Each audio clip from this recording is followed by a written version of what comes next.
안녕하십니까. 2026년 4월 9일 최병무의 팩트 시작하겠습니다. 쌍방울 대북송금 사건에 대한 수사검사죠.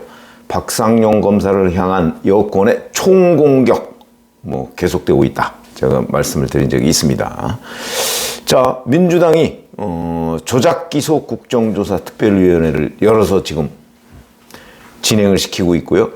거기에 박상용 검사가 선서를 거부했다 하는 이유로 아예 입틀막을 하고 있습니다. 그러니까 아예 발언 기회를 주지 않고 있는 거죠. 선서를 하고 나서 발언을 해라. 이렇게 지금 주장을 하고 있는 겁니다. 자, 그리고 나서 이제 이화영 변호사였죠. 서민석 변호사라는 사람이 사실은 이화영 부인한테 이재명 주범, 이화영 종범 이 얘기를 먼저 했던 사람인데 이 사람이 박상용 검사와 전화통화 녹취를 아마 선별적으로 제출한 걸로 보입니다. 굉장히 여러 번 했다는데 그 중에 일부만, 그러니까 본인한테 유리한 것만 했겠죠. 이런 걸 근거로 지금 이 여권이 박상용 검사를 공격하고 있는 거다. 그 다음에 종합특검이 이 문제를 가져가자마자 바로 윤석열 청와대에서 개입한 정황이 있다. 근데 근거가 없습니다. 아직은. 이런 부분까지. 그러니까 이것도 역시 압박의 일환이다. 이렇게 볼 수가 있고요. 정성호 법무부 장관이 박상용 검사에 대한 직무정지를 했습니다. 이거는 자기네들이 의혹이라고 주장을 하면서 이제 그래서 직무정지 이런 말도 안 되는 모래성을 지금 쌓고 있는 중이다. 여기다가 국회 법사위에서는요, 또 민주당 주도로 박상용 검사를 위증 혐의로 고발했다. 이 위증 혐의는 연어 술 파티 의혹이 사실이 아니다라고 얘기한 게 위증이다 이런 얘기인데, 글쎄 연어 술 파티를 했다는 걸 먼저 입증을 해야 되는 것 아닌가요? 그리고 연어 술 파티를 설령 했다고 해도 그 자체가 불법인가요? 진술 회유를 했다면 그게 불법이라는 거죠. 검찰청에서 연어 먹으면 안 되나요? 이런 것들이 이제 막 뒤섞여서 여권 전체가 달려들어서 검사 한 명에 대해서 집단 린치를 가하는, 그건 이제 흔히 말하는 일본말로 얘기하면 이지메 현상이 지금 벌어지고 있는데, 검찰의 수뇌부, 현재의 검찰 수뇌부는 그걸 말리지는 못할 망정 부추기고 있다. 이렇게 보입니다. 비극이죠. 그러나 이런 비극이 권력 앞에서 지금 벌어지고 있는 거다. 이렇게 보이고요. 자, 어쨌든 이 상황에서 박상용 검사는 그야말로 나 홀로 이 집단 린치에 지금 저항을 하고 있는데, 그래도 다행스럽게 국민의힘이 국정조사 특위와 별개로 박상용 검사를 불러서 일단 별도의, 그건 비공식 청문회격을 이제 지난 금요일에 열었죠. 금요일이 아니고 지난 화요일에 열었죠. 저는 그거는 충분히 이 반격의장을 만들어줬다는 점에서 긍정적으로 평가할 만하다. 이렇게 말씀을 드린 적이 있었는데, 자, 이번에 오늘 아침에 나온 걸 보니까 또 중앙일보하고 인터뷰를 했더군요. 이것도 역시 박상용 검사가 이제 만약에 선서를 했다면 국회 국정조사 특위에서 민주당 의원들과 맞서서 싸웠을 때 본인이 주장할 수 있는 팩트들, 이것들을 이제 여기서 엿볼 수 있는 대목이다. 무슨 얘기냐면, 적어도 제가 여러 차례 말씀드렸지만 이 대북 송금 사건의 팩트에 관한 한 박상용 검사만큼 아는 사람이 없을 겁니다. 지금 민주당 의원들은 다 음모론입니다. 이렇게 된 거 아니야? 이런 거 진술 없었던 것 아니야? 이런 식의 음모론이죠. 거기에 대해서 박상용 검사는 정확하게 적어도 이화영 공소장에 있는 내용, 내지는 그 공소장 밖에서 공소장을 작성하려면 수많은 수사 자료들이 있어야 되지 않겠습니까? 그걸 바탕으로 팩트 반격을 할 수 있는 장, 그게 이제 국민의힘이 만들어 놓은 그 청문회라는 것도, 비공식 청문회라는 것도 있을 수 있고, 언론 인터뷰도 있을 수 있고, 그 다음에 본인의 페이스북도 있을 수 있다. 그러니까 이런 것들이 지금 막을 방법이 쉽지가 않죠. 나중에 제가 말씀드리겠지만. 그래서 중앙일보 인터뷰 내용을 보면 이런 겁니다. 의혹을 해소하겠다고 얘기하면 검찰 조사, 수사, 얼마든지 임하겠다. 대신 결과에 책임지지 않는 한시적 조직인 특별검사에 의한 공소 취소만은 하지 않겠다고 약속해달라. 이렇게 요구를 하고 있는데 자기가 이제 그렇게 생각하기 쉽죠. 그러니까 특검은 그냥 기한 지나서 취소하면 끝 아닙니까? 해산하면 끝이거든요. 근데 여기가 공소 취소까지를 해놓고 나간다. 왜냐면 검찰에서는 아무도 안 하니까. 이제 이 가능성을 우려하는 것으로 보입니다. 글쎄, 법리상 할 수 있는지 모르겠습니다. 한시적 조직인데.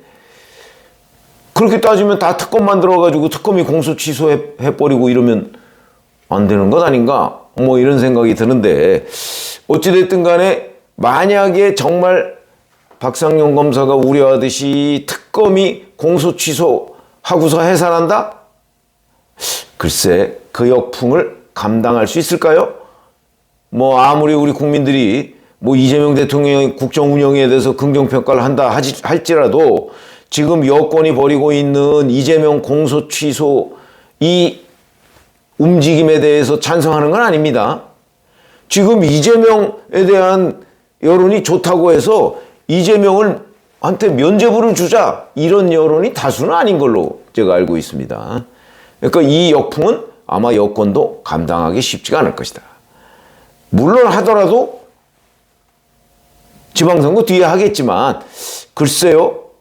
아마 두고두고 이 문제는 쟁점이 될 텐데 여하튼 그걸 약속해달라 이렇게 박상용 검사가 얘기하고 있지만 그걸 약속할 리는 없겠죠. 물론. 자, 어쨌든 이런 얘기들을 지금 선제적으로 박상용 검사가 하고 있는 겁니다.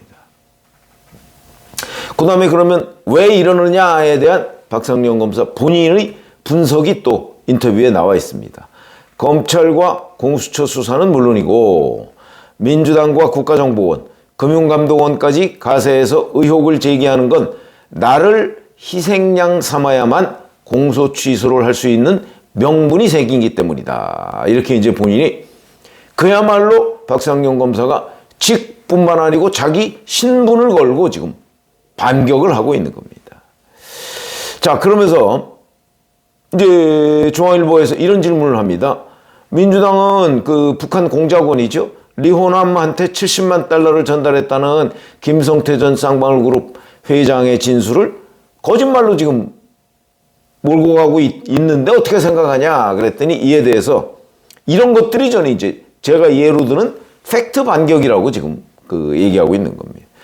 이 사건 수사는 500명이 넘는 관련자를 조사했고 재판 증인만 130명이다. 2년 동안 50차례 공판을 했다. 리호남이 필리핀에 오지 않았다. 쌍방울 대북송금은 이재명 대통령과 무관한 단독 주가 조작 목적이다. 이런 주장은 이미 1심부터 나왔는데 반박을 거쳐서 대법원에서 확정된 사실이다. 이렇게 반격을 했고요. 자, 또 이 인터뷰를 하면서 중앙일보 기자가 이렇게 질문을 합니다. 그 70만 달러를 전달했다는 게 김성태 진술 말고 다른 정황이 있냐? 이렇게 얘기를 하니까 2019년 7월에 김성태 전 회장은 100만 달러를 준비해서 필리핀에 갔는데 도착해 보니까 예정된 국제 행사를 할 수 없을 정도로 준비가 안 돼 있었고 치안도 열악했다. 그래서 필리핀 경찰을 돈으로 매수해서 리종혁 조선아태평화의 부위원장 등 북한 관계자들이 올 때 경호 의전을 하라고 하고 이들의 호텔 숙박 비용도 경기도가 지급할 수 없다고 그래서 김성태 회장이 준비해 간 돈으로 냈다. 그렇게 하고 나니까 70만 달러밖에 남지 않아서 이걸 리호남에게 건네고 나머지 30만 달러는 2020년 1월 중국에서 건넨다. 70만 달러 전달 이후에는 돈이 전달됐으니까 경기도가 북한 측과 이재명 대통령 방북 시의 구체적 의전 사안을 논의했다. 이런 당시의 상황들이 수사를 통해 다 퍼즐이 맞춰진 상태였다. 이렇게 얘기를 하고 있거든요. 자, 이런 부분은요, 수많은 사람들을 조사해서 그 중에 딱딱 맞는 정황을 지금 얘기를 해서 그게 법정에서 판사도 그래 그 말이 맞는 것 같습니다 라고 얘기를 했고, 그래서 1심, 2심, 대법원까지 확정 판결이 된 것이다. 이런 주장이거든요. 자, 박상용 검사의 주장은 결국 법원이 이화영 판결 1, 2, 3심 다 끝났죠. 이걸 통해 검증된 주장이고 1차적인 판단을 받아본 겁니다. 반면에 민주당 주장은 법원이 배척한 주장입니다. 이런 주장들이 다 지금 법원에서 당시 이화영 측에서 나왔던 얘기거든요. 그런데 그거는 아니다.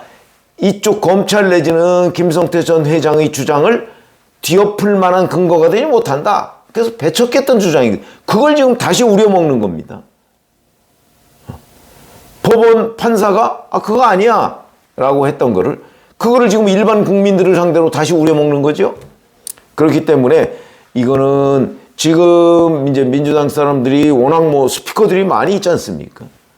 그러다 보니까 국민의힘이 이제 세가 취약하다 보니까, 그리고 박상용 검사는 혼자고, 그래서 이제 반격이 제대로 되지 않는 측면이 있는데, 기본적으로는 박상용 검사의 팩트, 이게 여권의 음모론이 지금 이제 숫자로는 다수지만 팩트의 힘은 이 다수의 음모론을 저는 물리칠 수 있다고 생각하니까, 그러니까 문제는 이제 박상용 검사가 얼마나 팩트 반격을 제대로 할 수 있느냐, 이런 부분에 달려있다고 봐야 되겠죠. 지금 현재까지는 국민의힘이 마련해온 장, 그 다음에 언론, 그 다음에 본인의 페이스북 통해서 열심히 지금 반격, 어찌 보면 나 홀로 저항을 하고 있는 셈이죠. 그러나 그게 팩트다 라고 하는 점에서 본다면 아마 크게 밀리지 않을 거라고 저는 생각을 합니다. 이제 문제는, 자, 여건이 이렇게 되면 이 다음 수순은요, 박상용의 입을 막으려고 할 겁니다.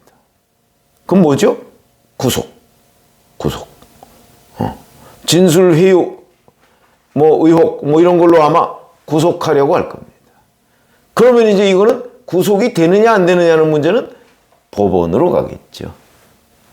글쎄, 제가 보기에 이 정도의 걸 가지고 법원이 구속영장을 발부할까요? 다툼의 여지 정도가 아니고 이미 법원이 대법원 3심까지 박상용 말이 맞아 라고 했던 거를 민주당이 엉뚱한 음모론을 펼친다고 해서 아니야, 이거 박상용 말이 틀리는 것 같은데, 그래서 박상용을 구속수사하도록 만든다? 그럴 것 같지 않은데요. 여하튼 그거는 나중에 제가 가정법으로 지금 말씀을 드리는 거지만, 아무리 다수의 음모론이라도 박상용의 팩트와 맞서기에는 부족한 것 아닌가, 저는 이렇게 판단이 되고요. 이런 부분에 관해서 아마 시청자 여러분들도 좀 관심을 가져야 한다. 그 여권이 그 특정 한 명의 검사한테 지금 벌이고 있는 이 집단 린치 상태, 이 부분에 관해서 그 여론 형성이 좀 돼야 되겠다. 이렇게 말씀을 드리겠습니다. 고맙습니다.